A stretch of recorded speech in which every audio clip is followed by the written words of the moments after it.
উদীয়মান শিশু কণ্ঠশিল্পী কুমাৰ নিবিৰৰ প্ৰথমটো গীত আনুষ্ঠানিকভাৱে মুকলি। বিষ্ণুজ্যোতি কনিষ্ঠ মহাবিদ্যালয় আন্ধেৰীঘাটৰ নৱগত আদৰণি সভাত আনুষ্ঠানিকভাৱে মুকলি কৰা হয় গীতৰ পোষ্টাৰ।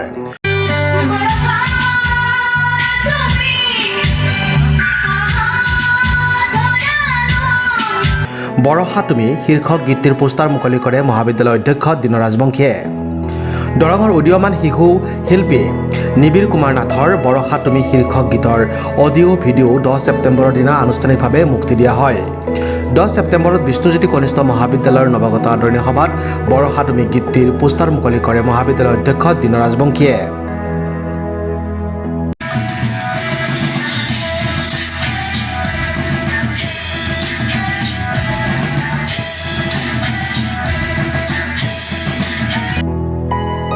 ইতিমধ্যে YouTube channel Kumar Nibir, Facebook page Nibir Kumar Nath আৰু মৃণাল কুমাৰ নাথ ফেচবুক পেজ যোগে মুক্তি দিয়া হয় গীতটি।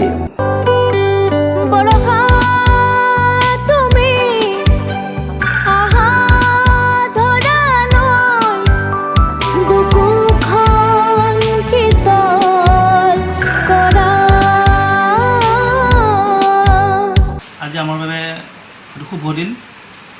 আমাৰ বাবু নিবিৰ কুমাৰ নাথে শ্ৰদ্ধা অজিত দাসদেৱে লিখা এটি গীত তেওঁ নিজে সুৰ কৰি নিজে কণ্ঠদান দি আজি ৰিলিজ দিয়া হ'ল গীতটো।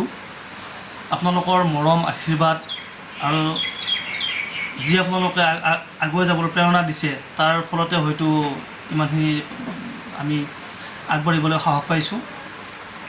ভৱিষ্যতে আপোনালোকে আশীৰ্বাদ দিয়ক, আমাক এই কমেণ্ট কৰি জনাব।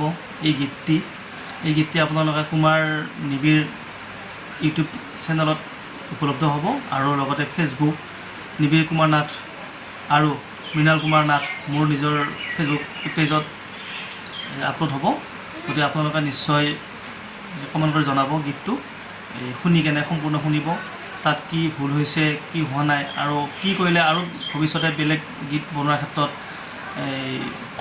সহায়ক হ'ব, সেইখিনি যেন আপোনালোকে দিয়া পৰামৰ্শ দিয়ে আৰু গীতটো ভালকৈ চাই তাৰ বাবে মই আপোনালোকৰ ওচৰত সেৱা ধৰিছোঁ। আৰু এই গীতটিৰ কথাখিনি বিশেষকৈ প্ৰকৃতিৰ ওপৰত নিৰ্ভৰ হৈছিলে। আমাৰ বৰষুণ যিটো কৃষকৰ কাৰণে বিশেষ অনিবাৰ্য এটা দিশ, বৰষুণটো বৰষা তুমি সেই বৰষুণৰ ওপৰত প্ৰকৃতিৰ ওপৰত নিৰ্ভৰযোগ্য কৰি এই গীতটি তেখেতে ৰচনা কৰিছিলে আৰু সেইতে আমি প্ৰকৃতিৰ যিটো অৱদান তাকে দেখুৱাবৰ কাৰণে আমি গাঁৱলীয়া পৰিৱেশ, সেই গাঁৱলীয়া পৰিৱেশটো দেখুৱাবৰ কাৰণে আমি আমাৰ এই ওচৰতে গাঁৱতে ভিডিঅ' আকাৰে বনাবলৈ চেষ্টা কৰিছোঁ। আৰু তাত আমি আমাৰ ওচৰৰ কণ মহিলাসকলে এই ভিডিঅ'ত মানে এক্টিং কৰিছে। আমি কোনো ধৰণৰ ব্যয়বহুল আমি কৰিব পৰা নাই, যিহেতু আমি অৰ্থনৈতিকভাৱে আমি সবল নহয়। কিবা কয় আমাৰ এনেকৈ আমাৰ মুকুট ৰাজবংশী তেওঁ বিনা পাৰিশ্ৰমিকতে আমাক ভিডিঅ' আকাৰে আমাৰ মাজত উলিয়াই দিছে গীতটি। গতিকে তেখেতক মই ধন্যবাদ জনালোঁ, মুকুট ৰাজবংশী। আৰু লগতে আমাৰ নপুৰ ষ্টুডিঅ'ৰ ভূপেন কলিতা, তেখেতেও কোনো ধৰণৰ পাৰিশ্ৰমিক নোলোৱাকৈ নিম্নতম পাৰিশ্ৰমিকত গীতটি বনাই দিছে। তেখেতক আমি এই হিচাপতে ধন্যবাদ জনাইছোঁ। গতিকে আপোনালোকে গীতটি চাব, ভিডিঅ'টো চাব কেনেকুৱা হৈছে। তাত যি ভুল আছে, ভুল হয়তো হৈ যোৱা স্বাভাৱিক, এই ভুলখিনি আপোনালোকে আঙুলিয়াই দিব আৰু পিছৰ পৰ্যায়ত আমি ভালকৈ কৰিবলৈ চেষ্টা কৰিম, যাতে আমাৰ এই নিবিৰ কুমাৰ নাথ ইতিমধ্যে আপোনালোকে ইয়াক চিনি পায়। প্ৰাগ নিউজৰ আমাৰ ভূপেন দা ছিজন 7ৰ দ্বিতীয় স্থান পাবলৈ সক্ষম হৈছিলে। গতিকে এই সংগীতৰ ধাৰা যাতে আপোনালোকৰ মাজত বৰ্তাই ৰাখিব পাৰে, আপোনালোকে যেন নিবিৰক সংগীতৰ মাজত ৰাখি জীয়াই ৰাখিব পাৰে আপোনালোকে, তাৰ বাবে আপোনালোকক মই সেৱা ধৰিছোঁ। কণ্ঠশিল্পী মুকুট ৰাজবংশীয়ে ধৰা অনুষ্ঠানত গীতটিৰ বিষয়ে অধ্যক্ষগৰাকীয়ে মন্তব্য আগবঢ়ায়। গ্ৰাম্য জীৱনৰ এখন সুন্দৰ প্ৰতিচ্ছবি উপস্থাপন কৰা হৈছে গীতটোৰ জৰিয়তে। গীতটি ৰাইজে আদৰি ল'ব বুলি আশাবাদী শিশু শিল্পী নিবিৰ কুমাৰ নাথ। নমস্কাৰ, মোৰ নাম শ্ৰী নিবিৰ কুমাৰ নাথ।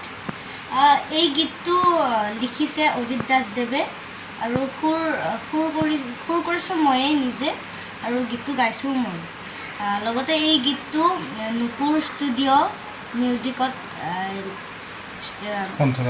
কণ্ঠদান দিয়া হৈছে আৰু এই শ্বুটিংটো আমাৰ ইয়াতে কৰা হৈছে পথাৰত হয় গাঁৱৰ কৰা হৈছে আৰু এই গীতটো মই তেনেই সুৰ কৰিছিলোঁ তাৰপিছত দেউতাই ক'লে যে বোলে এইটো ইমান ধুনীয়া হৈছে বনাই দিওঁ তাৰপাছত যেতিয়া ক'লে তাৰপিছত বনালোঁ তাৰপিছত ভবা নাছিলোঁ যে ইমান সুন্দৰ হ'ব গীতটো তাৰপাছত আকৌ এই গীতটো বনোৱাৰ পিছত আকৌ ভিডিঅ' কৰিলোঁ আৰু এই ভিডিঅ'টো বৰ্তমান কুমাৰ নিবিৰ এই চেনেলটোত আপোনালোকে দেখিবলৈ পাব আৰু আপোনালোকে সেই চেনেলটো আপোনালোকে ছাবস্ক্ৰাইব কৰি দিব অকল ফেচবুকত পাব নে ইউটিউবত পাব ফেচবুকতো পাব ইউটিউবতো পাব একে নামতো আছে দুটা ফেচবুক আৰু ইউটিউব ফেচবুকত আছে নিবিৰ কুমাৰ নাথ পাৰফৰ্ম আৰু ইউটিউবত কুমাৰ নিবিৰ এতিয়া ৰাইজক কি আহ্বান জনাবা তুমি যিহেতু নিজে সুৰ কৰিছা নিজে গাইছা সেই গানটোক লৈ কি আহ্বান জনাবা ৰাইজক মই এইটোৱে আহ্বান জনাম যে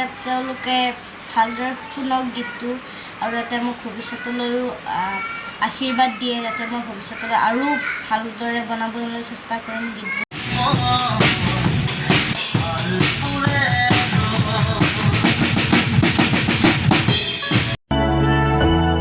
নামখলাৰ পৰা সুদৰ্শন কলিতাৰ ৰিপৰ্ট নিউজ এক্সপ্ৰেছ অসম